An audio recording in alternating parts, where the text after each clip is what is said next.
So, ayan, sabahan niyo ako mag-unboxing nung pinadala ni Papa ko. Kasi pumunta dito kahapon yung, pinsan ko galing Bicol. Bumiyay sila dito. May pupuntahan sila dito, malapit lang, dito sa lugar namin. Kaya pinadala ako ni Papa ko ng yung mga pagkain na galing sa bundok.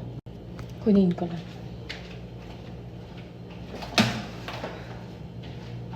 So, eto siya, mabigat.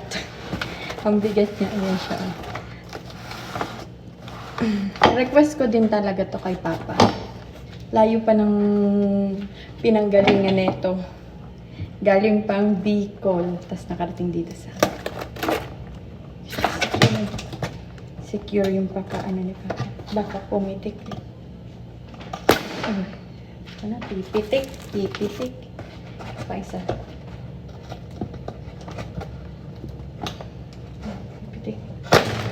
Diba? Pumitik. Saya ko. Ayan. Kita kasi. Wow. Ang daming mangga. Ang daming mangga. Kita ko sa inyo. Kita ko sa inyo. Ang daming mangga.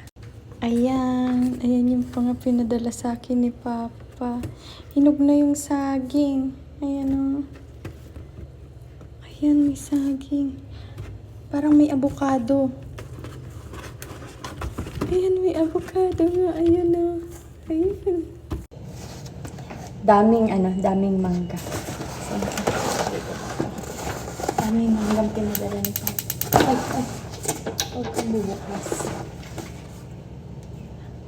Ayan po. Ayan, mangga. Hindi na ako bibili.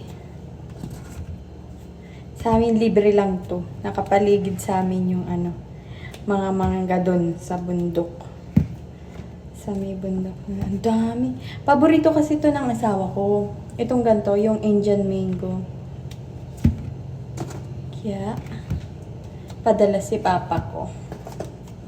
Tapos, yung dalawang anak ko naman, pati ako, gusto ko yung saba. Ayan. Dami ring saba.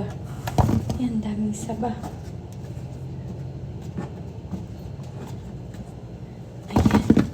Dami. Ang dami. Dami.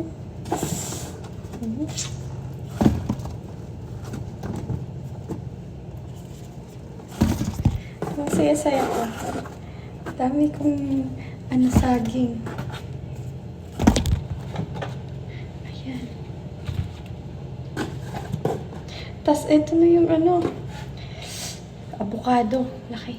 Alam niyo yung avocado dito? Ganito. Binili ko dito sa may Kasi walang dito sa amin. Ganito lang siya, 135. Isang piraso.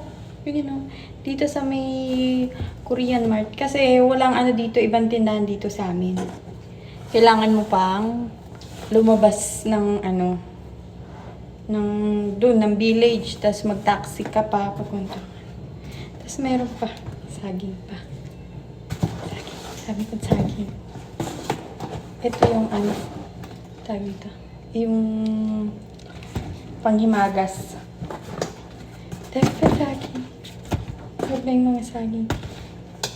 Ito yung abukadong paborito ko. Sabi ko kay Papa ko.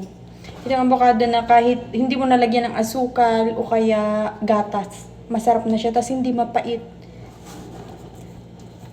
Hindi yung gustong-gusto ko. Thank you, Papa. Dami. Ayan. Yung pinadala ni Papa ko. Ito. Lutuin ko na to mamaya. Sarap to. Tapos ayun yung mga avocado. Yun lang. Bye!